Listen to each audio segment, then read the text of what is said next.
I think everyone in America, I mean, it's very hard to find a unifying principle today, but everyone in America agrees that something's broken, something's off.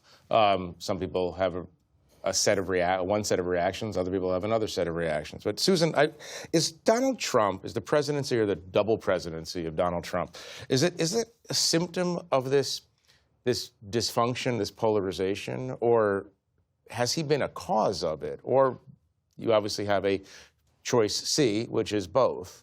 Yeah, I mean, look, there's no question he's an accelerant and you know, a divider, one might even say, you know, by nature, but he wouldn't have been elected. Are you selling your book right now? he wouldn't have been elected if he didn't play to what a large segment of our society has been asking for. I think relevant to that, you have to look at the fact that a majority of the country has not said that the country is on the right track. You have to go back to the early George W. Bush era. So we're talking 2 decades. You know, the lifetime of our children has been one of complete kind of dystopia as far as the public space, as far as young people are concerned today.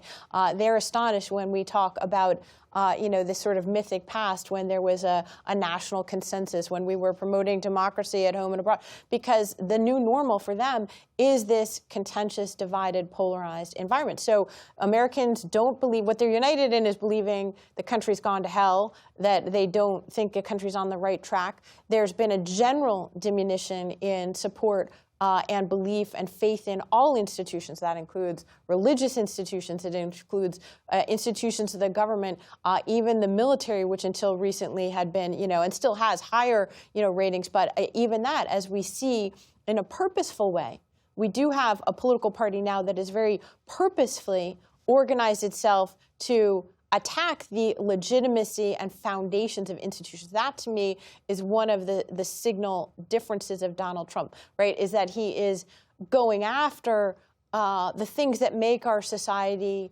work. The individual, you know, the sort of superstructure of American democracy are the very things Donald Trump every day calls into question, and that has been very effective in a society that already had major questions. And partially, Jeff, I think it's been really fascinating to hear these answers, to pull out of the news and, you know, and hear a little bit more foundational conversation. But one thing I would say that's so different and head-snapping right now is that we speak still of one America. We say, well, America is in a tough place right now, or America is no longer promoting democracy abroad. But it's actually not that. I mean, it's that we have different, starkly competing visions of America right now, that we can't say there's one American view at 250 years. I think we can say that there is a clash of definitions, and we've seen head-snapping changes. Just 3 years ago, we had a president who believed that promotion of democracy was the essence of American foreign policy, who convened a global summit of democracies as his item 1 of his presidency. So it's not that we've abandoned that. It's that we have a country that can't decide what it wants and is veering wildly between different competing and incompatible visions of itself. Yeah, Steve, jumping off something that Susan said, I've used this before on this show and elsewhere, but the question that plagues me is this. Are we experiencing in America at 250, is this a head cold, a nervous breakdown, a midlife crisis, or a terminal illness? I mean, I didn't go to medical school for a reason. Right. But you are an economist, though, right? Look, I don't know. To be honest, I don't know the answer to that question. I mean, how do you feel? I say that advisedly because this is a show about thinking, not feeling. But yeah. But does it feel recoverable? Look, I think anything's recoverable. We've had hard moments in the past. We had a Civil War. We went through the Civil Rights era. There's this, you know, Winston Churchill, this may be an apocryphal quote, said Americans always do the right thing only after they've tried everything else. Right. I feel like we're trying everything else. We're in the middle of that right now. Yeah, it's recoverable. I wouldn't pronounce the country dead at this moment. But I think these are real concerns. I think Susan touched on some of them. And, you know, to return to Ashley's answer, I think one of the biggest questions facing the country right now is sort of the pace of information, the speed of information, and the sort of willingness or even eagerness of the populace to have its views affirmed rather than challenged, and the relative lack of interest in the truth. And I don't know that I would say that that's new. And certainly that's always been the case, but now it's constant. And it's, this isn't a 24/7 news cycle. This is a nanosecond news cycle. And people are turning to find the things that they think they already know, just to have them told that they're right. And in that kind of an environment, I think the challenges to the country, to having a one America, I mean, we're never all going to agree on anything, but to having a one America and having a conversation about those founding principles and about the things that we've been talking about becomes very, very difficult. Right.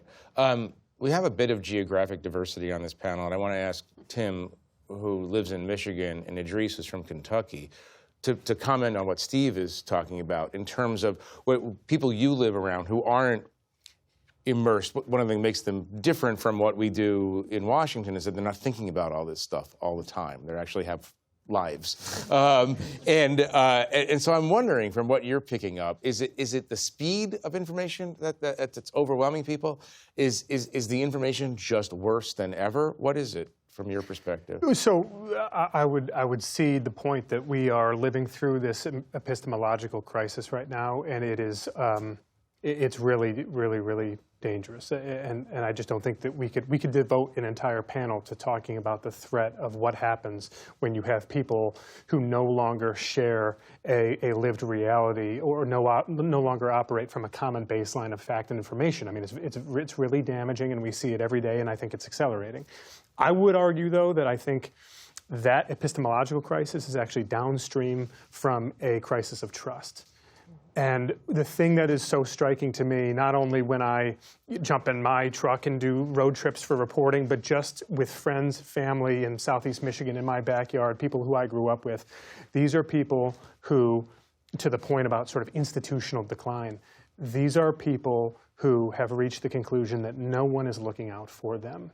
That no one has their best interest in mind, and that no one can be trusted, whether that's higher education, whether that's law enforcement, whether it's the government, whether it's the press, whether it's Major League Baseball, right? I mean, these are people who have become sort of deeply cynical, deeply callous, and I think in that space of real wounding, there is an opportunity for them to be preyed upon and to be manipulated and to be demagogued. And that is where certain actors in American life have been very successful. Donald Trump chief among them, but he's not the only one. And I do think that it's very difficult for us to discuss this idea of, is it a head cold, is it a terminal illness, how do we rebuild, how do we heal the body politic, until we've really done deep diagnostic work to understand this erosion of trust and what can be done about it. Right. Ashley, you understand Donald Trump better than almost anyone. That's an actual serious observation, and we thank you for your service. You understand Donald Trump. You spent a lot of time with Donald Trump. What does he understand about the American people that so-called elites didn't understand? Well, I think it's a couple of things. I think it's what Tim said and what I experienced on my road trip, this sense of grievance, first of all, that people feel like no one is looking out for them, and he is going to take that grievance and channel it and sort of cast himself as the martyr on their behalf.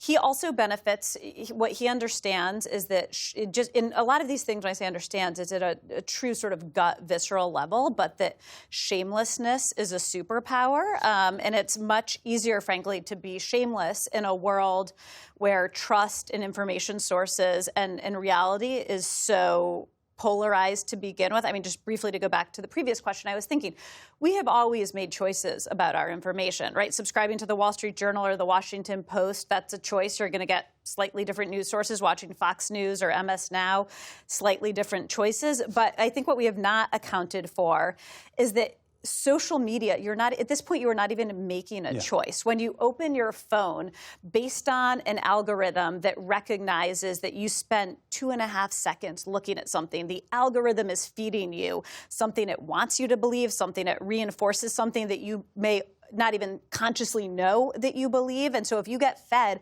a bunch of videos that cats commit crimes at an alarming level, right, that influences your thinking. He understands all of that, and he also understands that for a lot of Americans, for these reasons we stated just now, facts are fungible. So, I mean, I think it's worth stepping back and saying he didn't like the results of the 2020 election because he lost. It was a free and fair election.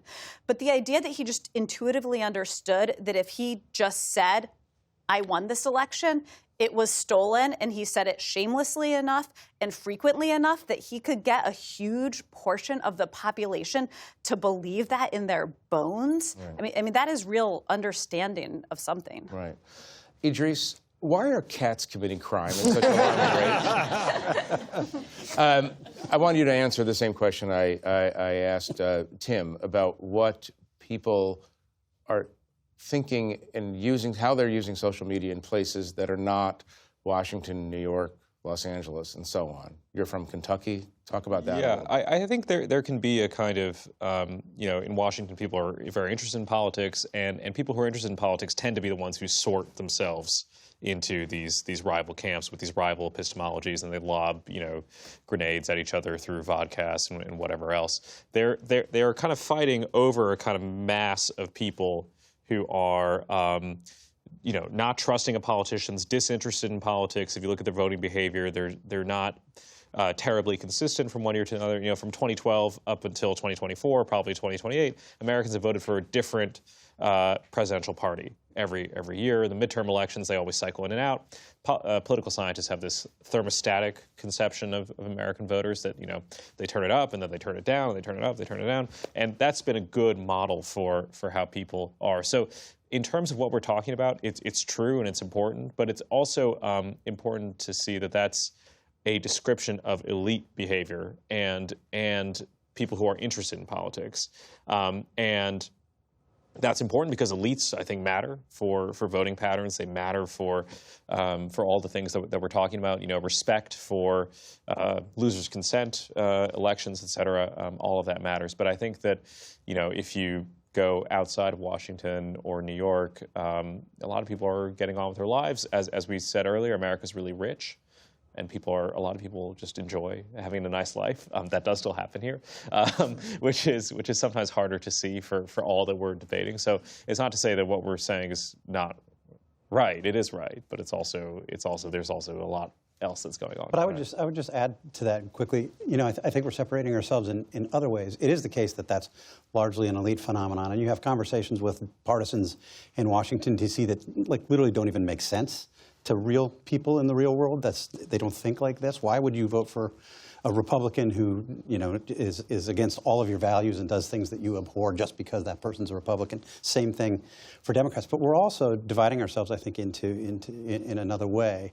You have this sort of massive middle of the country that is increasingly so turned off by our politics that they're checking out. Mm-hmm. These are people who are news avoiders. These are people who maybe at one point paid attention and sort of out of a civic obligation and are just saying, I'm helpless to do anything here, so I'm not going to do it. Right. And then I think that the corollary to that is that the partisanship you see in Washington, we've seen this for a long time in Washington, sort of bleeds out into the rest of the country where people are now increasingly building their identities around their partisan associations. And that is, I think, growing at the same time that you have this group that is either apathetic or feels like they can't make a difference. Peter, small question for you. Is the post-World War II international liberal order created and maintained by the United States over? Yes. Okay, thanks. Ashley. That doesn't mean that the United States isn't still the most dominant actor on the stage. It is, obviously. To Idris's point earlier, we are still the most potent economic and military force, even if we don't want to be the world's policeman, if we don't want to be the hegemon, we don't want to be the leader.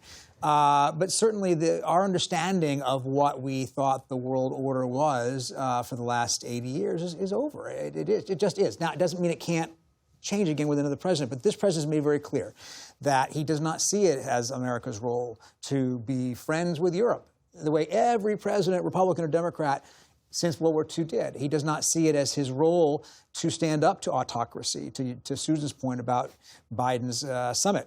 In fact, he is perfectly comfortable with autocrats, maybe more so than with Democrats. He himself has said that. It is a very different way of looking at the world. Having said that, he does not come at it with this coherent ideology other than, with the first term we used the word isolationist a lot. Today, we would not use that word. We would use maybe imperialist. I mean, he's kind of himself evolved over time as he's become more comfortable with power.